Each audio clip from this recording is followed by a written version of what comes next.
Capítulo 11. Positivo, disse Fiona. Positivo, positivo, positivo! Vamos levar você conosco, Fernaldi! Positivo! Violet e Klaus se entreolharam. Estavam agradecidos, é claro, porque o homem de mãos de gancho estava permitindo que salvassem Sunny do micelium medusoide. Mas não podiam deixar de desejar que Fiona não tivesse dito positivo. Convidaram a Secla do Conde Olaf para juntar-se a eles no Queequeg. Mesmo ele sendo o irmão de Fiona muito sumido, parecia ser uma decisão da qual eles poderiam se arrepender.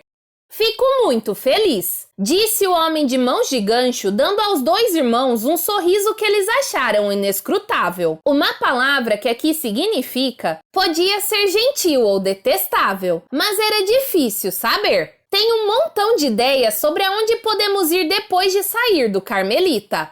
Bem, eu certamente gostaria de ouvir essas ideias, disse Fiona. Positivo!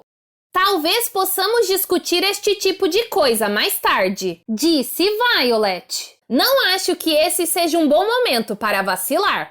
Positivo, disse Fiona. Aquela que vacila está perdida. Ou aquele, lembrou Klaus. Temos de voltar ao Queequeg imediatamente.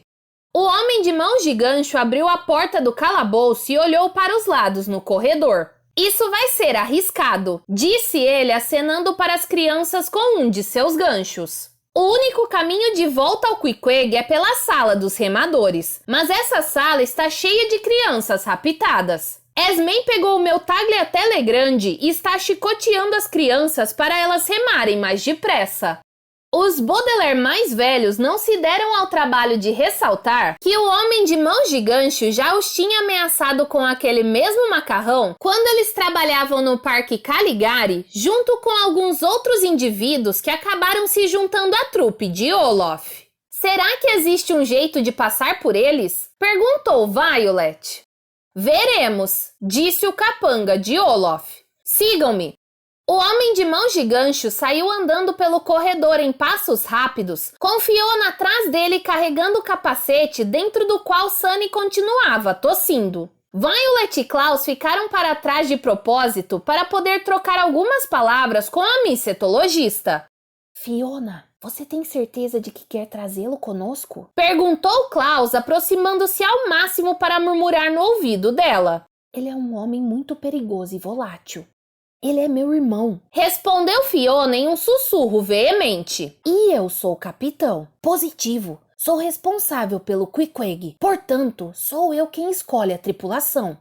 Isso nós sabemos, disse Violet. Mas apenas achamos que você poderia querer reconsiderar. Nunca, disse Fiona com firmeza. Sem meu padrasto, Fernaldi pode ser a única pessoa que restou na minha família. Você me pediria para abandonar o meu próprio irmão? Como que em resposta, Sunny tossiu desesperadamente dentro do capacete, e os Baudelaire mais velhos sentiram que Fiona estava certa. É claro que não, disse Klaus. Parem de resmungar aí atrás, ordenou o homem de mãos de gancho enquanto levava as crianças por mais uma volta no corredor. Estamos nos aproximando da sala dos remadores e não queremos que ninguém nos ouça. As crianças pararam de falar, mas quando a Secla se postou diante da porta da sala dos remadores e ergueu o gancho na direção de um olho pregado à parede, o qual abriria a porta, Violet e Klaus puderam ouvir que ali não havia razão para ficar em silêncio. Mesmo através do grosso metal da entrada da sala, podia-se ouvir a voz alta e estridente de Carmelita Spatz. Para minha terceira contradança, ela dizia, vou rodopiar e rodopiar e rodopiar, enquanto todos vocês batem palmas o mais forte que puderem. É uma dança de celebração, em homenagem à mais adorável princesa bailarina sapateadora e veterinária encantada do mundo. Por favor, Carmelita, implorou a voz de uma criança. Estamos remando há horas. Nossas mãos estão feridas demais para bater palmas. Ouviu-se um ruído suave e molhado, como se alguém tivesse deixado cair um pano encharcado no chão. E os Baudelaire mais velhos perceberam que Esmeen estava chicoteando as crianças com seu enorme macarrão. Vocês vão participar do recital de Carmelita, anunciou a pérfida namorada. Ou então vão sentir o ferrão do meu tagliatelle grande. Ho, ho, ho, upa, upa, pá. Na verdade, não é um ferrão, disse uma criança corajosa. Parece mais uma palmada leve. Cala a boca, seu bisbória! Ordenou Carmelita. E as crianças ouviram o ruge-ruge do tutu cor-de-rosa quando ela começou a rodopiar. Comecem a aplaudir! Guinchou ela. E então as crianças ouviram um som que nunca tinham ouvido antes.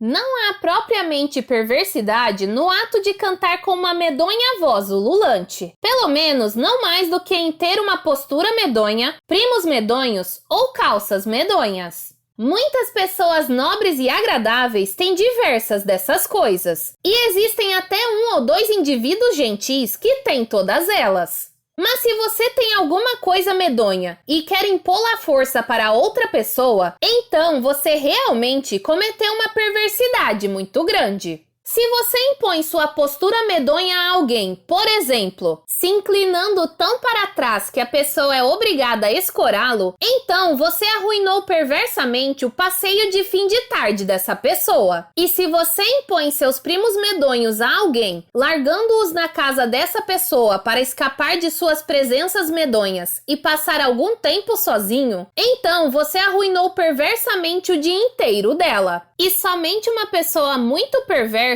imporia um par de calças medonhas às pernas e ao tronco de outra pessoa. Mas impor uma medonha voz ululante a alguém, ou mesmo sobre uma multidão de pessoas, é um dos crimes mais perversos do mundo. E naquele momento, Carmelita Spatz abriu a boca e afligiu toda a tripulação do Carmelita com sua perversidade. A voz ululante de Carmelita era alta como uma sirene, estridente como um rangido de porta e extremamente desafinada, como se as notas da escala musical estivessem todas se acotovelando, tentando soar ao mesmo tempo. Sua voz ululante era gosmenta, como se alguém tivesse entupido sua boca de purê de batata antes de ela cantar, e cheia de vibrato, que é um termo italiano para uma voz que tremelica ao cantar, como se alguém estivesse sacudindo Carmelita muito vigorosamente quando ela começou a cantar. Até mesmo a mais medonha das vozes pode ser tolerada se estiver cantando uma boa canção. Mas lamento dizer que Carmelita Spatz compusera aquela canção ela mesma, e era tão medonha quanto a sua voz ululante.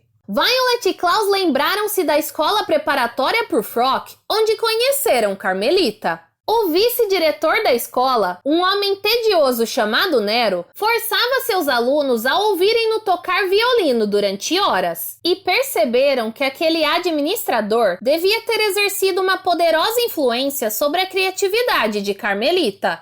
C de coisinha fofa, A de adorável, R de resplandecente, M de belíssima, E de excelente, L de lindinha, I é de impossível outra melhor, e T é de talentosa, e A é de a princesa bailarina sapateadora e veterinária encantada. E agora até o fim, vamos de novo cantar essa estupenda canção. A canção era tão irritante, tão mal cantada, que Violet e Klaus quase pensaram que se tratava de uma tortura, especialmente quando Carmelita começou a repeti-la sem parar. Não posso aguentar a voz dela, disse Violet. Isso me lembra o crossitar dos corvos de CSC. Não posso aguentar a letra, disse Klaus. Alguém precisa dizer a ela que belíssima não começa com M. Não posso aguentar a fedelha, disse amargamente o homem de mãos de gancho. Ela é uma das razões por que eu gostaria de ir embora. E esse parece um bom momento para tentar escapulir. Existe uma porção de pilares para nos escondermos, e se andarmos bem em volta dos limites, onde cada remo atravessa a parede para dentro dos tentáculos do polvo, deveremos chegar até a outra porta. Isto é, se todos estiverem assistindo ao recital da princesa bailarina sapateadora e veterinária encantada. Parece um plano muito arriscado, disse Violet. Não é hora para ser covarde, rosnou o homem de mãos de gancho. Minha irmã não é covarde, disse Klaus. Ela está apenas sendo cautelosa. Não é hora de ser cauteloso, disse Fiona. Positivo, aquela que vacila está perdida. Vamos embora. Sem mais palavra, o homem de mãos de gancho cutucou o olho na parede e a porta se abriu revelando uma sala enorme. Como previra o capanga de Olaf, as crianças remadoras estavam todas olhando para a Carmelita, que cabriolava e cantava em um lado da sala, enquanto Esmei assistia com um sorriso orgulhoso na cara e um grande macarrão em um dos tentáculos. Logo atrás do homem de mãos de gancho e de Fiona, os três Baudelaire, Sunny ainda dentro do capacete de mergulho, é claro, avançaram cautelosamente pelo lado de fora da sala, enquanto Carmelita rodopiava cantando a sua absurda canção. Quando Carmelita anunciou o que era ser, as crianças se esquivaram para trás de um dos pilares. Quando ela explicou aos seus ouvintes o significado de A e R, as crianças rastejaram para além dos remos em movimento, tomando cuidado para não tropeçar. Quando ela insistiu que Belíssima começava com M, o assecla do Conde Olaf apontou um de seus ganchos para uma porta distante. E quando Carmelita chegou ao E e ao L, as crianças se esquivaram para trás de outro pilar, esperando que a luz pálida das lanternas não as denunciasse. Quando Carmelita anunciou que era impossível outra melhor e se gabou de ser talentosa, Esmei Squalor fechou a cara e se voltou, piscando por baixo dos olhos falsos de sua roupa de polvo. E as crianças tiveram de se jogar no chão para que a vilanesca namorada de Olaf não as visse. E quando a princesa bailarina sapateadora e veterinária encantada achou necessário lembrar ao seu público quem era ela, ou seja, uma princesa bailarina sapateadora e veterinária encantada, os dois Baudelaire mais velhos viram-se à frente de Fiona e do homem de mãos de gancho, escondendo-se atrás de um pilar que estava a apenas uns poucos metros do seu destino. Eles estavam a ponto de rastejar até a porta quando Carmelita começou a vociferar o último verso de sua canção, sendo vociferar uma palavra que aqui significa cantar com uma voz especialmente estridente e particularmente irritante, apenas para se interromper bem quando estava prestes a recomeçar a estupenda canção. "Sede Bisbórias!" berrou ela. "O que vocês estão fazendo aqui?" Violet e Klaus congelaram e depois viram aliviados que a terrível menininha apontava com desprezo para Fiona e o homem de mãos de gancho que estavam em pé meio sem jeito entre dois remos. "Como você se atreve, ganchito?" disse Esmei ameaçando-o com seu macarrãozão. "Você está interrompendo o recital de uma menininha indizivelmente gracinha." "Sinto muito, vossa Esmeicice", disse o homem de mãos de gancho, dando um passo à frente para se inclinar servilmente perante a perversa namorada. "Eu preferiria perder as duas mãos de novo a interromper a dança de Carmelita." "Mas você me interrompeu, seu bisbore aleijado!" gritou Carmelita fazendo beicinho. "Agora vou ter de apresentar o recital de novo desde o começo." "Não!" gritou uma das crianças remadoras. "Tudo menos isso! É uma tortura!" Por falar em tortura, disse depressa o homem de mãos de gancho. "Eu parei só para ver se podia pedir emprestado o seu tagliatelle grande. Ele pode ser útil para obrigar os Baudelaire a revelar onde está o açucareiro." Esmei fechou a cara e afagou o macarrão com um tentáculo. "Na verdade, não gosto de emprestar coisas", disse ela. "Isso, em geral, leva as pessoas a bagunçar os meus pertences." "Por favor, madame", disse Fiona. "Estamos tão perto de descobrir onde está o açucareiro. Positivo. Só precisamos do seu macarrão emprestado para que possamos voltar ao calabouço." "Por que você está ajudando o ganchito?" disse Esmei. "Sempre pensei que você era só mais uma órfã boazinha." "É claro que não", disse o homem de mãos de gancho. "Essa é minha irmã Fiona, e ela está se juntando à tripulação do Carmelita." "Fiona não é um nome muito disse Esmei. "Acho que vou chamá-la de Olhos de Triângulo. Você realmente quer se juntar a nós, pequena Olhos de Triângulo?" "Positivo", disse Fiona. "Esses Baudelaire não passam de encrencas." "Por que vocês ainda estão falando?" perguntou Carmelita. "Essa é a hora do meu recital de princesa bailarina sapateadora e veterinária encantada. Desculpe, meu bem, disse Esme. Ganchito e olhos de triângulo. Peguem esse macarrão e deem-o fora. O homem de mãos de gancho e sua irmã andaram até o meio da sala e ficaram cara a cara com Esme e Carmelita, oferecendo uma oportunidade perfeita para os Baudelaire mais velhos darem o fora. Uma expressão grosseira que aqui significa escapulir da sala sem ser notados e andar até o corredor sombrio pelo qual Olaf os tinha conduzido há pouco. Você acha que Fiona vai se juntar a nós? Perguntou Violet. Acho que não, disse Klaus. Eles disseram a Esme que iam voltar ao calabouço, portanto terão de voltar pelo caminho que vieram. Você não acha que ela está realmente se juntando à trupe de Olaf, acha? Disse Violet. É claro que não, disse Klaus. Aquilo foi só para nos dar uma oportunidade de sair da sala. Fiona pode ser volátil, mas não é assim tão volátil. É claro que não, disse Violet, ainda que não estivesse tão segura disso. É claro que não, repetiu Klaus quando mais uma tossida rouca veio de dentro do capacete de mergulho. Aguente mais um pouco, Sunny! Gritou ele para a irmã. Você vai ser curada em instantes!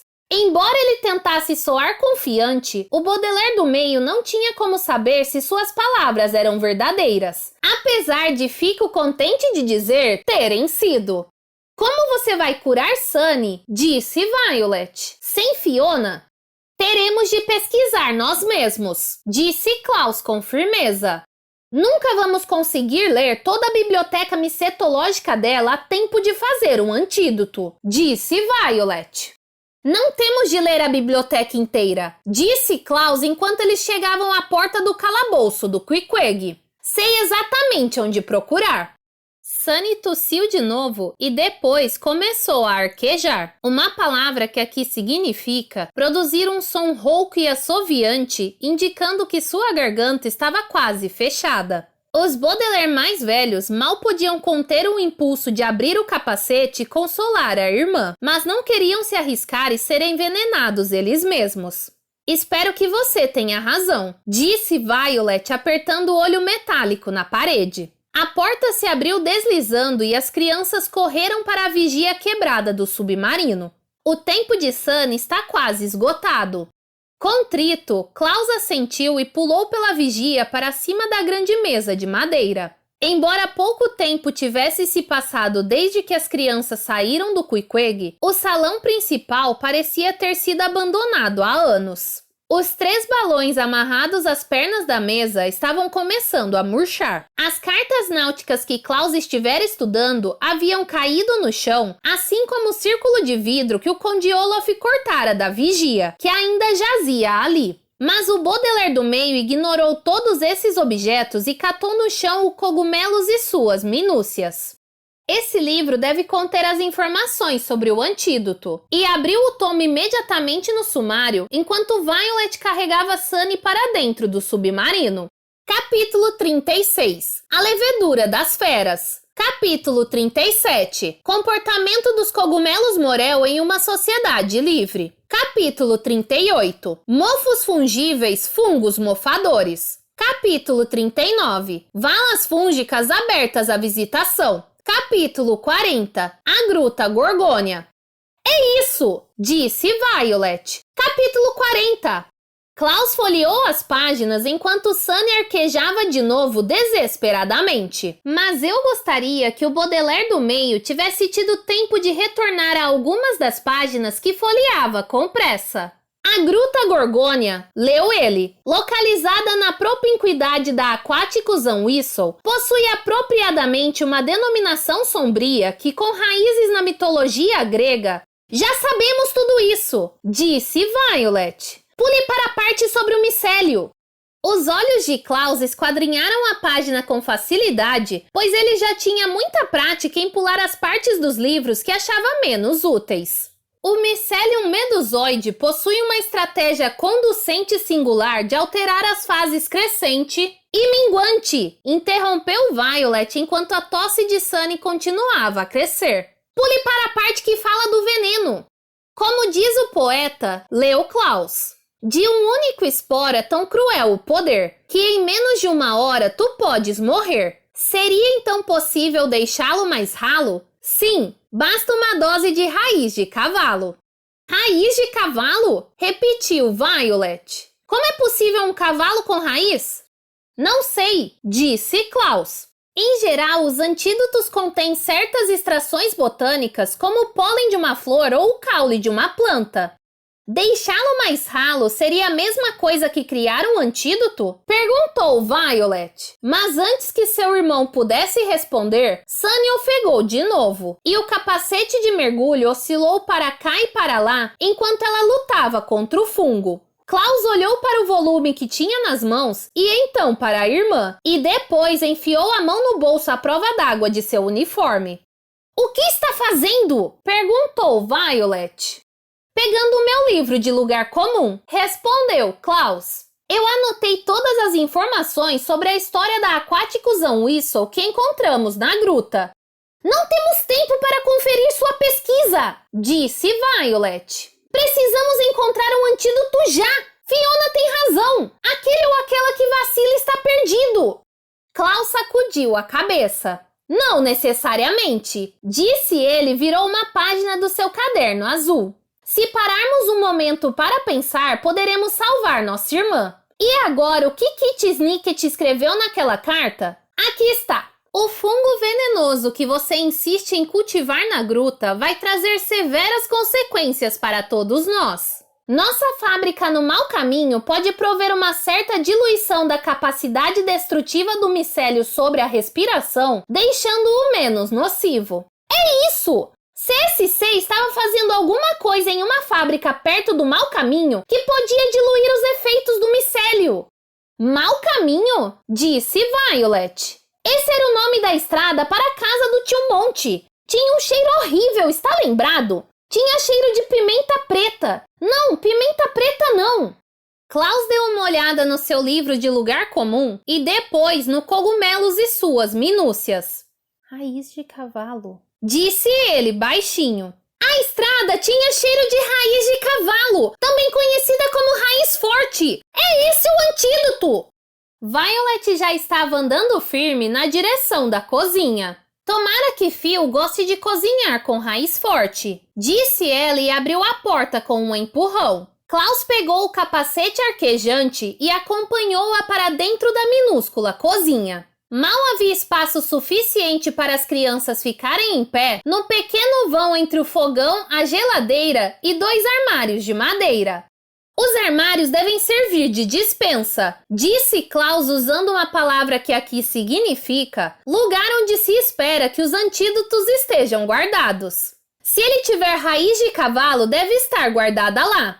Os Baudelaire mais velhos estremeceram, pois não queriam pensar no que poderia acontecer a Sunny se não encontrassem raiz forte nas prateleiras. Em momentos, contudo, Violet e Klaus tiveram de levar em consideração exatamente isso. Violet abriu um armário e Klaus abriu o outro, mas as crianças viram imediatamente que não havia lá nenhuma raiz forte. Chiclete, disse Violet numa voz fraquinha. Caixas e mais caixas de chiclete que Phil trouxe da serraria, e mais nada. Você achou alguma coisa, Klaus? Klaus apontou para um par de latinhas em um canto do armário e ergueu um pequeno saco de papel. 2 latas de castanhas, disse ele, e um saquinho de sementes de gergelim. Seu punho se fechou apertado sobre o saquinho e ele piscou para conter as lágrimas atrás dos óculos. O que vamos fazer? Sunny arquejou mais uma vez, soltando um silvo agudo frenético que lembrou os irmãos do som solitário de um trem ao desaparecer dentro de um túnel. Vamos olhar na geladeira, disse Violet. Talvez haja raiz forte lá dentro. Klaus assentiu e abriu a porta do refrigerador da cozinha, que estava quase tão vazio quanto a despensa. Na prateleira de cima, havia 6 garrafinhas de refrigerante de lima-limão que Phil oferecera às crianças em sua primeira noite a bordo do Queequeg. Na prateleira do meio, havia um pequeno pedaço de queijo, branco e mole, enrolado em uma tira de papel manteiga. E na prateleira de baixo havia um grande prato, sobre o qual havia algo que fez os dois irmãos começarem a chorar. Eu tinha esquecido, disse Violet com as lágrimas escorrendo pelo rosto. Eu também, irmãzinha, disse Klaus tirando o prato da geladeira. Fio usar as últimas provisões, uma palavra que aqui significa ingredientes para cozinhar, para fazer um bolo. Parecia um bolo de coco como que o Dr. Montgomery costumava fazer. E os dois irmãos se perguntaram se Sunny, mesmo sendo um bebê, aprendera o suficiente sobre cozinha para ajudar Phil a preparar uma sobremesa assim. O bolo era todo glaçado, com pedaços de coco misturados na cobertura espessa e cremosa. E escritas em glacê azul por cima de tudo, na caligrafia jovial e otimista de Phil, havia 3 palavras. Violet 15 anos, disse Klaus em tom apagado. Por isso os balões. Eu fiz 15 anos, disse Violet. Fiz 15 anos quando estávamos na gruta e nem me dei conta. Sunny não se esqueceu, disse Klaus. Ela disse que estava planejando uma surpresa. Está lembrada? Íamos voltar de nossa missão na caverna e comemorar o seu aniversário. Violet se deixou afundar no chão e pousou a cabeça no capacete de mergulho de Sunny. O que vamos fazer? Soluçou ela. Não podemos perder Sunny! Não podemos! Deve haver alguma coisa que possamos usar, disse Klaus, para substituir a raiz forte. O que poderia ser? Não sei! Gritou Violet. Não entendo nada de cozinha! Nem eu! Exclamou Klaus quase tão alto quanto a irmã. Sunny é a única que sabe! Os dois Baudelaire se entreolharam em prantos e depois endureceram. Uma palavra que aqui significa reuniram o máximo de força que podiam. Então, sem mais palavra, abriram a portinhola do capacete de Sunny e rápido arrastaram a irmã para fora, fechando imediatamente a porta atrás dela para que o fungo não se disseminasse. De início, a irmã pareceu não ter mudado, mas quando a arquejante menininha abriu a boca, eles puderam ver vários talos e pilhos cinzentos daquele horroroso cogumelo, salpicados em pontos pretos, como se alguém tivesse derramado tinta na boca de Sunny. Ofegando terrivelmente, Sunny estendeu os bracinhos para os dois irmãos e agarrou suas mãos. Ela não precisou pronunciar nenhuma só palavra. Violet e Klaus sabiam que ela estava implorando ajuda, mas não havia nada que pudessem fazer a não ser uma pergunta desesperada. Sunny, disse Violet, nós pesquisamos um antídoto. Só a raiz de cavalo ou raiz forte pode salvá-la, mas nós não temos raiz forte na cozinha. Sunny, disse Klaus, existe algum equivalente culinário de raiz forte? Sunny abriu a boca como se estivesse tentando dizer alguma coisa, mas os Baudelaire mais velhos só ouviram o som rouco e sibilante do ar tentando passar pelos cogumelos. Suas mãozinhas se encurvaram em punhos fechados e seu corpo se contorceu de um lado para o outro em dores e medo. Por fim, ela conseguiu pronunciar uma palavra que muitos poderiam não ter entendido. Alguns poderiam ter pensado que era parte do vocabulário pessoal de Sunny. Talvez seu jeito de dizer eu amo vocês, ou mesmo adeus irmãos. Alguns poderiam ter pensado que era puro disparate, apenas os ruídos que uma pessoa é capaz de produzir quando um fungo letal a derrotou. Mas existem muitos outros que teriam entendido imediatamente. Uma pessoa do Japão teria entendido que ela estava falando de um condimento muitas vezes servido com peixe cru e gengibre condimentado. Um chefe de cozinha saberia que Sunny estava se referindo a uma raiz verde de sabor pungente, considerada por muitos o equivalente culinário da raiz forte. E Violet e Klaus sabiam que sua irmã estava lutando pela vida, uma expressão que aqui significa tentando fazer alguma coisa que salvasse sua vida, ou alguma coisa que a salvasse do Mycelium medusoide. Ou, ainda mais importante, que estava se referindo a um item que os Baudelaire mais velhos ainda tinham no bolso à prova d'água do uniforme, selado em uma lata que Sunny encontrara em uma caverna subterrânea. Wasabi. Disse Sun em um sussurro rouco abafado pelos cogumelos, e não precisou dizer mais nada.